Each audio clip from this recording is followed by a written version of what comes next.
AP zero న్యూస్కు స్వాగతం సుస్వాగతం. ఏపీ జీరో న్యూస్ను షేర్ చేయండి, సబ్స్క్రైబ్ చేయండి. నమస్తే, నా పేరు తనేష్ శ్రీనివాసులు. మీరు చూస్తున్నటువంటిది గుత్తి మున్సిపాలిటీలోని కొత్తూరు కాలనీలో ఉన్నటువంటి స్పాట్ డెలివరీ ట్యాంక్ యొక్క దుస్థితి.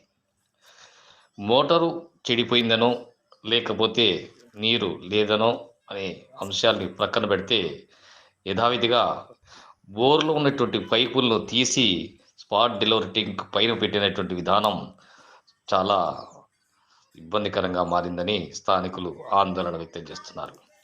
పైపులు చోరీ చేసే సందర్భంలో ఇటువంటివి చోరీకి గురైతే మరీ ఇబ్బంది అవుతుంది కదా. అంతేకాకుండా ప్రక్కనే ఉన్నటువంటి విద్యుత్ స్తంభానికి బిగించినటువంటి మీటర్ నుంచి వైరు కూడా నేలపైన వదిలేశారని, ఇలా వదలడం వల్ల ప్రమాదవశాత్తు ఎవరైనా దాన్ని తాకితే కూడా విద్యుత్ షాక్ తగిలేటువంటి ప్రమాదం ఉందని, ఇటువంటి అసంఘటితంగా దీన్ని వదిలివేశారని వినియోగదారులు ఆందోళన వ్యక్తం చేస్తున్నారు. ఏది ఏమైనప్పటికీ ఇంతేకాకుండా కర్నూలు రోడ్డులో ఉన్నటువంటి ఒక పిండి మిషన్ వెనుక కూడా ఇదే పరిస్థితి. బోర్లోనేటువంటి పైపులు తీసి కూడా పక్కన వారేశారు.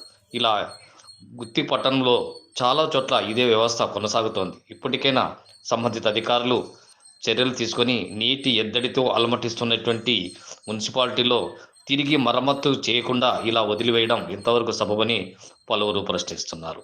ఇదే విధంగా చాలా వరకు ఆయా కాలనీలో ఉంటున్నాయని, వీటిని నిర్వహణ లోపం చాలా ఇబ్బందికరంగా ఉందని, నీటి ఎద్దడి నివారణ తీర్చాలని చెప్పి ప్రజలందరూ ముక్తకంఠంతో డిమాండ్ చేస్తున్నారు. వెంటనే వీటిని మరమ్మతు చేయాలని స్థానికులు డిమాండ్ చేస్తున్నారు.